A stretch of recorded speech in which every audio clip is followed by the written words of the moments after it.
Washington. This is Marty for here once again.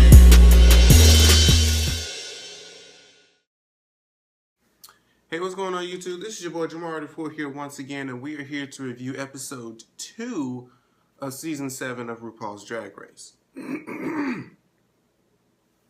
Excuse me. Girl. I need hold on, let me just get some water, bitch. Hold on. I'll be right back.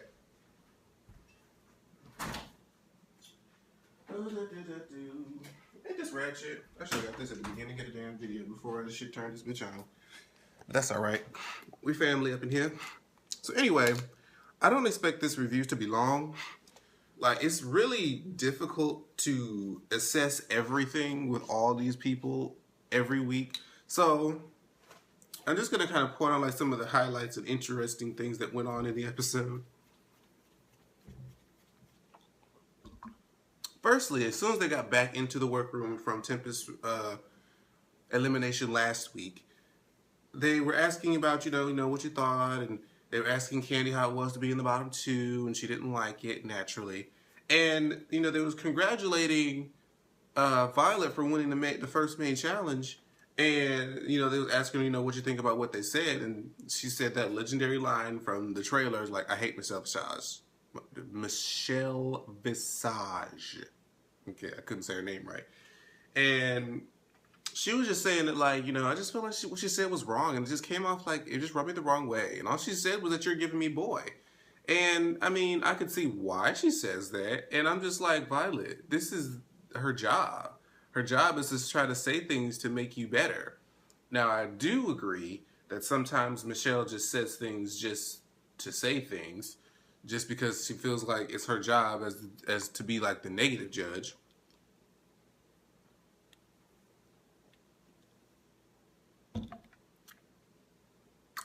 But I feel like that's just part of the game, baby, and it's what everybody was trying to tell you. Like, this is their job. They're gonna say something negative about you. If you're not like in that first safe group, you're gonna they have you there just to give you some critique. Okay? So, and she was trying to say like, well, I bet she probably looks some sort of way without her makeup and her implants. I'm just like, girl, you trying to take this too personally, girl. You're trying to take this way too personally. And I'm just like, Violet's whole persona in this competition is just so off-putting. And I feel like it's going to be that, or hey, it's already been that's going to prevent her, from being America's Next Drag Superstar, unless she has like a complete turnaround like Trinity did last season. Unless she has like some sort of complete turnaround and some sort of motherfucking epiphany and shit, she's just knocked herself out the running, in my opinion. She might get top 3, maybe, because Courtney Act was like a total cunt and made top 3. But I just kind of feel like she doomed herself. Her and Candy Ho. And shit, damn near Miss Fame if she keep doing the way she been doing, but we're going to get to her later. Hold on, let me go back. So last week, you know, on the main stage, everybody asked him who at least impressed them this far. And Sasha Bell had said Pearl, and she tried to approach her about it and, you know, try to say there's no hard feelings. And Pearl was just kind of like, girl, whatever. You're playing the game. I'm not really fucking with you right now. And they had a little tiff. But apparently, you know, they're really cool friends now because they kind of bonded during Untucked a little bit and after the show. So, and it's just like Pearl, it really seems like Pearl is not as bitchy as she looks. And we're seeing that a little bit more and more each week. So it makes me like Pearl even more. So the first challenge was the little mini challenge was like getting blown by the pit crew. And it was with a leaf blower, and they just had, you know, when the leaf blower is like really right up on your face, like all your gums and teeth and skin be flapping. And they just was supposed to have like 15 minutes to get into some sort of drag and try to give face. So long story short, it was Ginger and Ginger Minj and Trixie Mattel who won, so they're going to be the team captains to pick these teams for the Glamazonian Airways. And it's going to be a lip sync challenge where they're lip syncing to, I'm not even sure what it is. I'm not sure if those songs were real or were they just like a skit from a play. I'm not really sure, but each team had to do like a lip sync, and each contestant had to play a part or have a monologue or whatever, what have you. And oh, excuse me, oh, my bad. And so while they're preparing, you know, they sit in their groups and they talk amongst themselves to figure out who wants to do what part. And there are 3 instances. Was it 3? Yeah, I think it's 3 instances about this that I want to mention.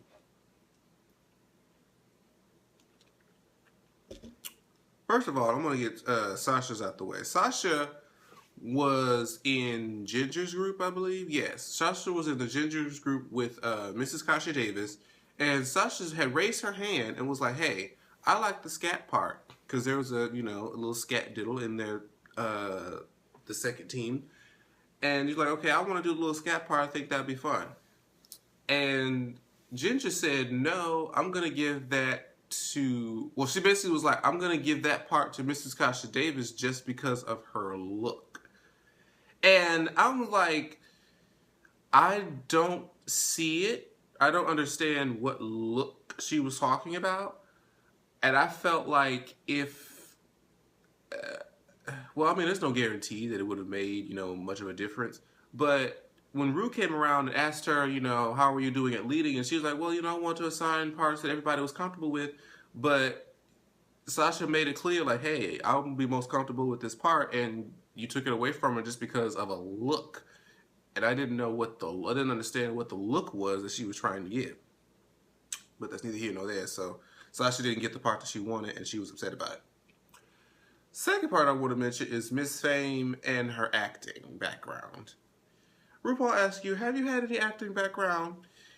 Miss Fame says, well, I've had some opportunities that could have possibly led to acting, but not really. And so I kind of like did it, but I didn't. But, it could possibly lead to something, but it kind of didn't. So I think it should. And it was like, what? And she just talked around in a circle. And I'm just like, what did she just say? And it's kind of similar to Violet. Trixie, on the other team, Trixie was asking people, has anybody is anybody here a dancer? And then Violet's going to say, well, I'm like not a dancer. Well, I'm like not a dancer. And I'm like, bitch, are you a dancer? Yes or no? I'm just like, why are these queens trying to like say they're something, but they're really not, but they kind of are, but not really? It's like...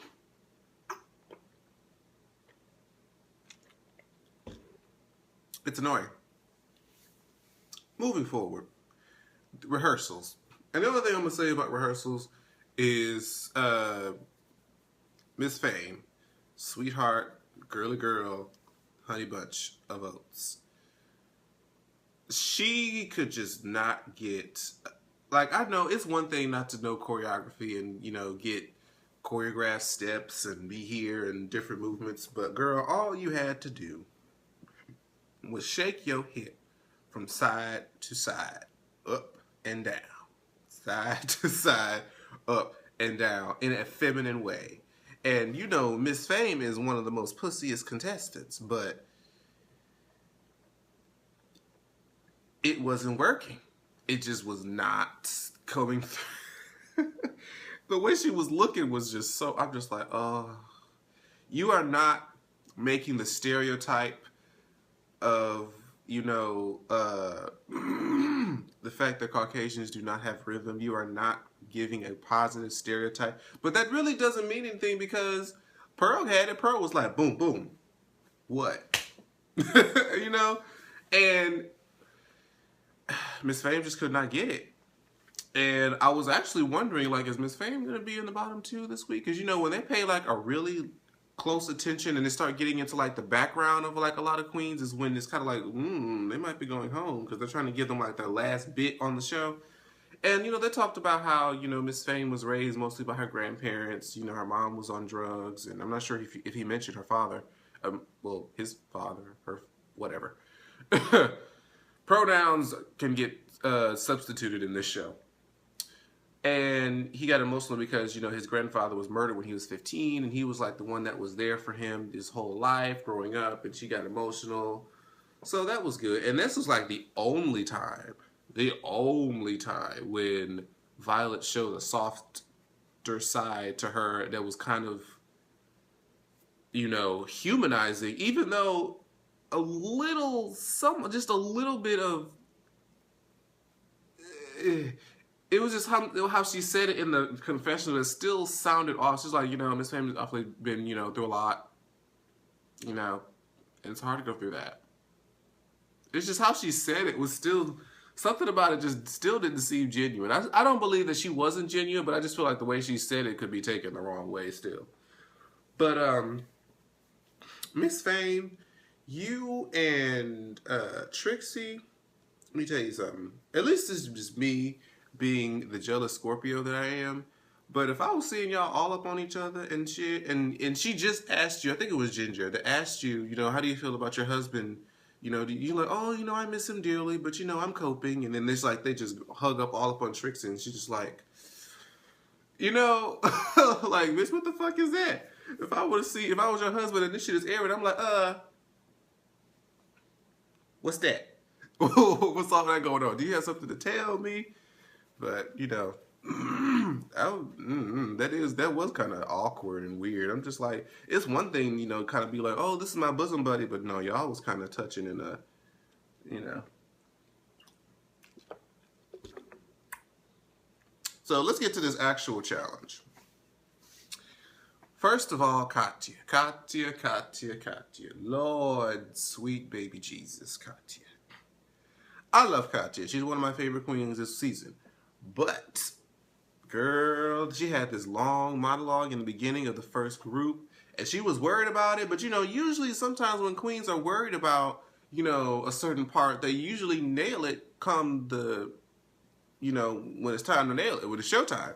But no, Katya was up there doing straight up watermelon, apple, watermelon. She didn't know shit. She knew like every so often, like an ending word she would know, but then the rest of it in between, she was just watermelon. Poor baby didn't remember the words, and I'm just like, oh, damn. And it wasn't even a little bit, it was a lot. It wasn't just a little, you know, part that she messed up. She fumbled that whole thing, and I'm just like, oh, damn. Bottom two already, because it was something that just couldn't be unnoticed. And then Miss Fame, baby. When it came time to the part where her and Pearl were supposed to be side by side and do the little hip thing that she practiced in her rehearsal, homegirl just turned and looked back and didn't even attempt. She was like, you know what? I'm not even gonna make myself look foolish. But the thing is, you did look foolish because it didn't look cohesive together when you were the only one. Everybody else was doing something. You just standing there. And she just passed that whole move up and just kept it going. I'm just like, girl, that's going to get you in danger, girl. But we going to see. And then Kasha Davis and this scat part. I didn't even, maybe it's just me, but I was just like, she really didn't nail that like I would have wanted her to nail it.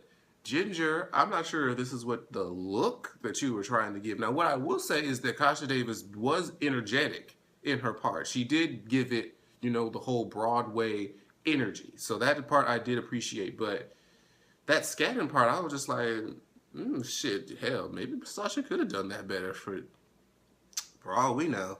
And, oh, Sasha, baby. Sasha was trying to be sexy and do this lap dance thing, and she tried to undo her hair, and it just was not working. It was just no. It was just a no. And I'm just like, RuPaul is not going to save her a second time. He's not. And I'm going to always say he shouldn't have saved her the first time, because I wanted Tempest. I think Tempest would have been very good in this challenge. But we never got to see that.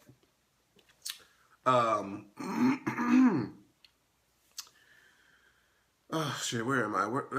I think that's pretty much it as far as the show goes. Was there anything else I really wanted to mention about the show?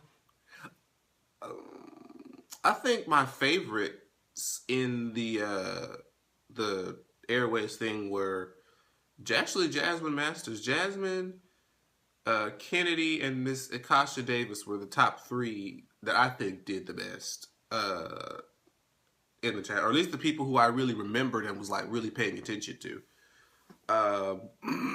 And Trixie did good too. She was funny. Now, as far as the runway looks, my favorite runways, because you know I can't just talk about all of them. My favorite runways were definitely Max, with his 2 little black ball things in his glasses. I thought that was really cute. Max, Violet. Violet came out in a dress and suitcase with French fries, so I appreciate that. You know, I love you some French fries. And Jaden. I think Jaden had one of the cutest looks. It was, you know, it definitely had, you know, the whole flight attendant look to it. And even the way she wore it with her shape looked really, really cute. And her hair was nice and had a little hat. So I like that. My least favorite on the runway, it was kind of like a toss-up between Sasha Belle and Ginger, only because I was like the rest of the judges. I didn't understand Ginger's look as far as jet set eleganza, but the bitch won the main challenge because I guess she was like so hungover, like not being a dancer, that she overcame it. Her team won. Even though they were judged individually, her team won. And she won the challenge. So I'm just like, congratulations, bitch. But I still hated your outfit. Yeah. But yeah, Sasha Belle and Katya ended up going up for the lip sync this week. And I already knew that Sasha Belle was going to be in the bottom 2. But once I didn't know who she was going to be in the bottom 2 with. And I was like, it could be Miss Fame.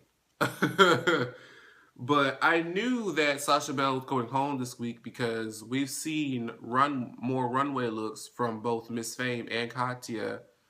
So that proves that they're still in the race. So, and I'm damn sure that she is not gonna use, you know, I'm gonna save both queens this week. It's far too early for that, and it wouldn't have been deserved. And I love Sasha Belle. Sasha Belle is like so innocent, seems so like a really sweet person, but I just don't think she was ready. Even though she's tried out like 5 times, I still just don't feel like she was ready. Or just the competition this season was just too stiff for her. I don't know, but she's still a funny queen though. I still enjoy her. I really do. But next week is going to be the Shakespeare week, where they do, you know, a Shakespeare play based off Macbeth called McBitch. So this should be interesting. And next week, RuPaul goes in on, she gets a verbal lashing to somebody. She's like, I don't want to hear no more goddamn excuses. Get the shit done. I'm just like, oh, RuPaul. But yeah, I think that's all I wanted to say about this particular episode. I definitely enjoyed it. It was very nice to see. It's good to see Drag Race back on the show again. It's very refreshing, and it's like now it's back to where I don't know what was gonna happen, and that's like I'm seeing queens going home, and it's just exciting all over again. And I will say is if you're in Houston, if you're in the Houston area, the RuPaul Battle of the Seasons hosted by Michelle Visage and Bianca Del Rio is going to be at the House of Blues. And I'm going to be able to meet the queens. I got a VIP meet and greet package. It's going to be Bianca Del Rio, Detox, Sharon Needles, Adore Delano. There was somebody else that I can't remember. I ain't even going to try to remember. But it's going to be a good time. And I'm excited about it. I'm going to show you guys some pictures and footage. After the following week, when it's time for review, I'm going to show you guys some pictures and footage from that. So yeah, I'm excited, but thank you guys so much for watching this video. Make sure you tweet this video to RuPaul's Drag Race and RuPaul and the different queens. Sharing it on social media, Twitter and Instagram, and I would appreciate it so much. Thanks again. Bye-bye. Like, share, subscribe. Washington.